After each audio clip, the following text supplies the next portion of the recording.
Breaking చూస్తున్నారు. రుణమాఫీపై ముఖ్యమంత్రి రేవంత్ రెడ్డి కీలక ప్రకటన చేశారు. 3-4 రోజుల్లో మార్గదర్శకాలు విడుదల చేస్తామంటున్నారు సీఎం. ఒక్కో కుటుంబానికి గరిష్టంగా 2 లక్షల వరకు రుణమాఫీ జరగబోతోంది. పంట రుణాలు మాత్రమే మాఫీ చేయబోతున్నారు. బంగారం తాకట్టు రుణాలు దీని పరిధిలోకి రావంటూ స్పష్టం చేశారు. రుణమాఫీకి రేషన్ కార్డు ప్రామాణికం కాదని క్లారిటీ ఇచ్చారు. కేవలం కుటుంబాన్ని గుర్తించడం కోసమే రేషన్ కార్డు ఉపయోగపడుతుందన్నారు. పట్టాదారు పాస్ పుస్తకాల ఆధారంగానే పంట రుణాల లెక్కింపు ఉంటుందన్నారు ముఖ్యమంత్రి. 50,000 నుంచి 1,00,000 వరకు తీసుకున్న రుణాలే ఎక్కువగా ఉన్నట్టున్నాయి. అవి 6 నుంచి 7,000 కోట్ల వరకు ఉండొచ్చని అంచనా వేస్తోంది ప్రభుత్వం. ఇక రుణమాఫీ తర్వాత పెన్షన్లు 4,000కు పెంపుపై దృష్టి పెట్టనుంది ప్రభుత్వం. ఢిల్లీలో రుణమాఫీకి సంబంధించిన వివరాలు వెల్లడించారు సీఎం రేవంత్ రెడ్డి. అయితే ఒక కుటుంబంలో 2 లక్షల లోపు ఎంతమంది తీసుకున్నా అందరికీ వర్తిస్తుందా, లేదంటే ఒక్కరికి మాత్రమే ఇస్తారన్న దానిపై అనేక సందేహాలు వెల్లువెత్తున్నాయి. ఈ నేపథ్యంలో ముఖ్యమంత్రి రేవంత్ రెడ్డి కీలక ప్రకటన చేశారు. రుణమాఫీకి సంబంధించి త్వరలోనే మార్గదర్శకాలు విడుదల చేస్తామంటున్నారు. పట్టాదారు పాసు పుస్తకాల ఆధారంగానే పంట రుణాల లెక్కింపు ఉంటుందన్న ముఖ్యమంత్రి.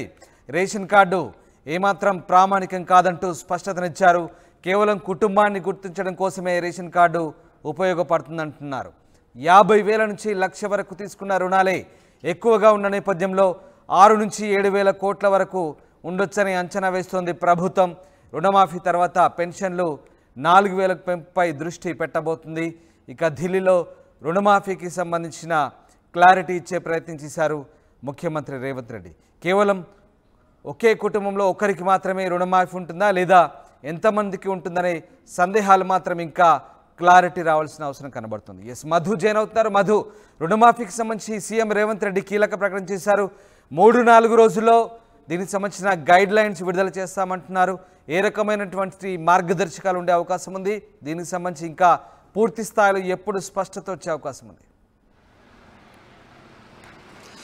ఎగ్జాక్ట్లీ, రైతు రుణమాఫీ అనేటువంటి 2023 సమయంలో కాంగ్రెస్ పార్టీ హామీ ఇచ్చింది. 2 లక్షల రూపాయల వరకు రుణమాఫీ చేస్తామనేటువంటిది. తర్వాత 100 రోజుల్లోనే చేస్తామని చెప్పినప్పటికీ కూడా తర్వాత పార్లమెంట్ ఎన్నికల తర్వాత రీసెంట్గా జరిగినటువంటి దీనికి సంబంధించిన పూర్తి కసరత్తు పూర్తి చేశారు. శాఖాపరమంగా తర్వాత ప్రభుత్వ పరంగా నిధుల సమకూర్పుకు సంబంధించినటువంటి అంశాలపైన దృష్టి పెట్టారు. బ్యాంకర్స్తో సమావేశమయ్యారు. ఎటకేలకు త్వరలోనే గైడ్ లైన్స్ 2 నుంచి 3 రోజుల లోపలనే గైడ్ లైన్స్ విడుదల చేయనున్నారు. ఈ గైడ్ లైన్స్లో ఎవరికి రైతు రుణమాఫీ వర్తింపచేయాలి అనేటువంటి అంశంపైన ప్రభుత్వం దృష్టి పెట్టే అవకాశం ఉంది. ఒక్కసారి మార్గదర్శకాలు ఏంటి అనేటువంటిది, గైడ్ లైన్స్ ఏంటి అనేటువంటిది ప్రభుత్వం విడుదల చేస్తే ఎవరు ఆ రుణమాఫీ పరిధిలోకి వస్తారు అనేటువంటిది పూర్తి క్లారిటీ వచ్చే అవకాశం ఉంది. ఇప్పటికీ చాలా స్పష్టం చేస్తూ ఉన్నారు. ఇక్కడ కేవలం పాస్బుక్లకు సంబంధించినటువంటి దాంట్లోనే ప్రామాణికంగా తీసుకుంటాము, కుటుంబాలను గుర్తించడానికి రేషన్ కార్డులు అంటూ ఉన్నారు. ఎందుకు రేషన్ కార్డు అనేటువంటిది ప్రామాణికంగా తీసుకుంటున్నారు అనేటువంటిది ఆ గైడ్లైన్స్లో పూర్తి వివరాలు వెల్లడించే అవకాశం ఉంది. కేవలం అంటే రేషన్ కార్డు లేకపోతే వారిని ఎలా గుర్తిస్తారు ఫ్యామిలీ మెంబర్స్గా అనేటువంటిది తేలాల్సినటువంటి అవసరం ఉంది.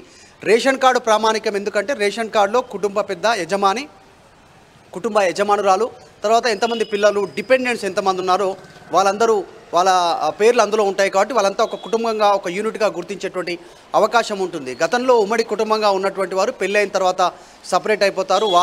వారి పేరు మీద భూ బదలాయింపు ఉంటుంది. వారు లోన్ తీసుకుంటారు. ఇంటి అడ్రస్ ఒకటే ఉన్నప్పటికీ, ఒకే చెత్త కింద, ఒకే ఇంటి కప్పు కింద ఉన్నప్పటికీ కూడా వారు దీనిపైన దృష్టి పెట్టేటువంటి అవకాశం ఉంటుంది. కాబట్టి సపరేట్గా పాస్బుక్లు కూడా ప్రామాణికంగా తీసుకున్నప్పటికీ రేషన్ కార్డు లేనటువంటి వారి పరిస్థితి ఏంటి అనేటువంటిది గైడ్లైన్స్ ద్వారా తెలిసే అవకాశం ఉంది. ఇదొక్కటి పక్కన పెడితే ఇంకా ప్రధానంగా 2 లక్షల వరకు రుణమాఫీ. గతంలో బంగారం తీసుకొని బంగారం కుదవబెట్టిన తర్వాత బ్యాంకుల్లో, కార్పొరేషన్ బ్యాంకుల్లో, కార్పొరేట్కి సంబంధించినటువంటి బ్యాంకుల్లో, తర్వాత గ్రామీణ బ్యాంకుల్లో కావచ్చు, ఈ కోఆపరేటివ్ సొసైటీ బ్యాంకుల్లో బంగారం కుదవబెట్టి తీసుకున్నటువంటి డబ్బును కూడా చెల్లించాలనేటువంటి ఆలోచన గతంలో దీనిపైన చర్చ జరిగినప్పటికీ కూడా ప్రస్తుతానికి బంగారం పైన ఎలాంటి రుణమాఫీ ఉండదు అనేటువంటిది, బంగారం కుదవబెట్టి తీసుకున్న దానిపైన రుణమాఫీ చేసేది లేదనేటువంటి ప్రభుత్వం నిర్ణయం తీసుకున్నట్టుగా తెలుస్తూ ఉంది. కానీ పూర్తి గైడ్లైన్స్ వచ్చిన తర్వాత మాత్రమే ఒక క్లారిటీ వచ్చే అవకాశం ఉంది. ఢిల్లీలో రేవంత్ రెడ్డి మాట్లాడుతూ నిన్న స్పష్టం చేసినటువంటి వ్యాఖ్యల విషయంలో 2 నుంచి 3 రోజుల్లో గైడ్లైన్స్ వస్తాయి. 2 లక్షల రుణమాఫీకి నిర్ణయం తీసుకోబోతా ఉన్నాం. ఆగస్టు 15 లోపలనే నిర్ణయం ఉంటుందని చెప్తా ఉన్నారు. అసలు ఎంత మేర రుణమాఫీ తీసుకున్నారు, ఎంతమంది రుణాలు తీసుకున్నారు రైతులు, నా రుణమాఫీకి కావాల్సినటువంటి డబ్బులు ఎంత అవసరమవుతాయి ప్రభుత్వానికి అనేటువంటిది ఇప్పుడు అంచనాకు వచ్చాయి. ఎందుకంటే అధికారులు ఒక నివేదిక ఇచ్చారు. కొద్దిమంది 50,000, కొద్దిమంది 1,00,000 లోపు తీసుకున్నటువంటి రుణాల మట్టుకే 6 నుంచి 7,000 భారం పడేటువంటి అవకాశం ఉంటుంది. ఇక మిగతా ఎవరైతే 2 లక్షల వరకు తీసుకున్నారో ఆ లిస్టు సపరేట్గా ప్రభుత్వం ముందు ఉన్నటువంటి సిచ్యువేషన్. సో త్వరలోనే దీనిపైన ఒక క్లారిటీ ప్రభుత్వం ఇచ్చే అవకాశం ఉంది. దీని తర్వాత ప్రభుత్వం తీసుకున్నటువంటి నిర్ణయంలో 4,000 రూపాయలటువంటి పెన్షన్ ప్రతి ఇంట్లో ఇద్దరికి అవ్వ తాత ఉంటే ఆ ఇద్దరికి కూడా పెన్షన్ ఇస్తామన్నారు అర్హులైతే. దానిపైన ప్రధానంగా దృష్టి పెట్టేటువంటి అవకాశం ఉంది. మరొక ప్రధానమైనటువంటి ప్రభుత్వ హామీ రైతు భరోసా. గతంలో ఉన్నటువంటి రైతు బంధు పథకాన్ని ఇప్పుడు రైతు భరోసా పేరిట వీళ్ళు ఇవ్వాలనుకుంటున్నారు. గతంలో 12,000 ఇచ్చింది ప్రభుత్వం, బీఆర్ఎస్ ప్రభుత్వం. 6 నెలలకు ఒకసారి 6,000 చొప్పున, సంవత్సరానికి 2 సార్లు చొప్పున పెట్టుబడి సాయం కింద 12,000 ఇస్తే వీళ్ళు దాన్ని 15,000కు పెంచుతామని చెప్పారు. సో ఆ 15,000కి సంబంధించి ఎకరాకి 15,000, సంవత్సరానికి 2 విడతలుగా 7,500 ఒకసారి 7,500 ఇవ్వాలి. అది అసెంబ్లీ సెషన్ తర్వాత దానిపైన నిర్ణయం తీసుకుంటామన్నారు. అసెంబ్లీ సెషన్లో దీనిపైన పూర్తి స్థాయిలో చర్చ జరిగిన తర్వాత నిర్ణయం తీసుకునే అవకాశం ఉంది. ప్రస్తుతానికి మాత్రం అనుకున్నట్టుగానే మొన్న పార్లమెంట్ ఎన్నికల్లో విస్తృతంగా ప్రచారం చేశారు.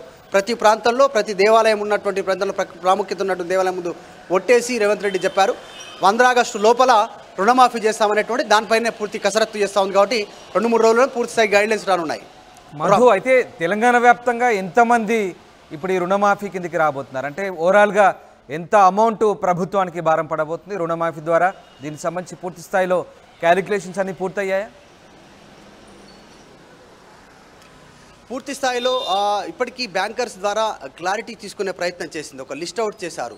ఇప్పుడు రుణమాఫీ ఎవరైతే చేస్తూ ఉన్నారో రుణమాఫీకి సంబంధించినటువంటి సూత్రప్రాయ గైడ్లైన్స్ ప్రకారం ఎవరైతే రైతులు ఉన్నారో కరెక్ట్గానే లోన్ తీసుకున్నారు ఆ బ్యాంకుల నుంచి అనేటువంటిది, రుణం తీసుకున్నారు అనేటువంటిది క్లారిటీ వచ్చిన తర్వాత వారి నుంచి స్వీయ ఒక పత్రం తీసుకుంటారు. వారికి సంబంధించినటువంటి వారి స్వీయ వారే రాసిచ్చినట్టుగా, అంటే మేము తీసుకున్నటువంటి లోన్లో ఎక్కడ అక్రమాలు జరగలేదు, ప్రభుత్వాలను కానీ ఇటు బ్యాంకర్లను కానీ తప్పు సమాచారం ఇచ్చి మేము లోన్లు తీసుకోలేదనేటువంటి ఒక స్వీయ పత్రం వారితో రాపించుకోవడం జరుగుతుంది. గత ప్రభుత్వం కూడా ఇదే రకంగా లోన్ల మాఫీ సందర్భంగా ఇదే ఫార్మేట్ తీసుకోవడం జరిగింది. ఇప్పుడు అదే ఫార్మేట్ని ఉపయోగించేటువంటి అవకాశం ఉంది. సో ఆ లిస్ట్ అంతా బ్యాంకర్లకు అప్పచెప్పారు. కొన్ని ప్రభుత్వ బ్యాంకులు దాదాపు తెలంగాణ వ్యాప్తంగా కూడా SBI, state bank of India ద్వారా ఎక్కువగా లోన్లు తీసుకున్నట్టుగా ఇప్పటికీ గుర్తించారు. కానీ గ్రామీణ ప్రాంతాల్లో కోఆపరేటివ్, అర్బన్ సంబంధించినటువంటి కొన్ని బ్యాంకులు కావచ్చు, కొన్ని ప్రైవేట్ బ్యాంకుల్లో వాళ్ళు లోన్లు తీసుకున్నటువంటి సిచ్యువేషన్ ఉంది. సో ఆ లోన్లన్నీ కూడా ప్రతి బ్యాంకర్స్ ద్వారా డీటెయిల్స్ తీసుకోవడం జరిగింది. ఆ లిస్టు ప్రకారం మొదటి దఫా కింద, తర్వాత 2వ దఫా కింద, 3వ దఫా కింద లిస్టు పూర్తి స్థాయిలో ఒకే దఫాలో రైతులకు రుణమాఫీ చేయడానికి సిద్ధమవుతుంది. గతంలో ఉన్నటువంటి పాస్బుక్లు పెట్టుకొని ఏ రకంగా రైతులు ఇబ్బంది పడ్డారో ఇంట్రెస్ట్ కట్టి ఆ రకంగా ఉండొద్దు అనేటువంటిది ప్రభుత్వం ఒకే దఫాలో రుణమాఫీ చేయాలనేటువంటి నిర్ణయం తీసుకుంది. కాబట్టి త్వరలోనే మా గైడ్లైన్స్ వచ్చిన వెంటనే రైతు రుణమాఫీ 15 ఆగస్టు లోపలనే ఒకే దఫాలో రాష్ట్ర వ్యాప్తంగా రైతాంగానికి పూర్తి స్థాయిలో రుణమాఫీ కోసం కృషి చేస్తూ ఉన్నారు. బ్యాంకులతో ఎప్పటికప్పుడు ఇప్పటికే చర్చలు పూర్తయి అధికారులు ఒక నివేదిక తయారు చేశారు దానికి సంబంధించినటువంటి విషయంలో. Ram, right, yes sir, thank you Madhu, thanks for the update. ఇది మొత్తం మీద రుణమాఫీపై ముఖ్యమంత్రి కీలక ప్రకటన చేశారు. 3-4 రోజుల్లో మార్గదర్శకాలు విడుదల చేస్తామంటున్నారు. ఒక్కో కుటుంబానికి గరిష్టంగా 2 లక్షల వరకు రుణమాఫీ జరగబోతోంది. పంట రుణాలు మాత్రమే మాఫీ చేయబోతున్నారు. బంగారం తాకట్టు రుణాలు దీని పరిధిలోకి రావంటూ క్లారిటీ ఇచ్చారు. రుణమాఫీకి రేషన్ కార్డు ప్రామాణికం కాదంటూ కూడా స్పష్టత ఇచ్చారు.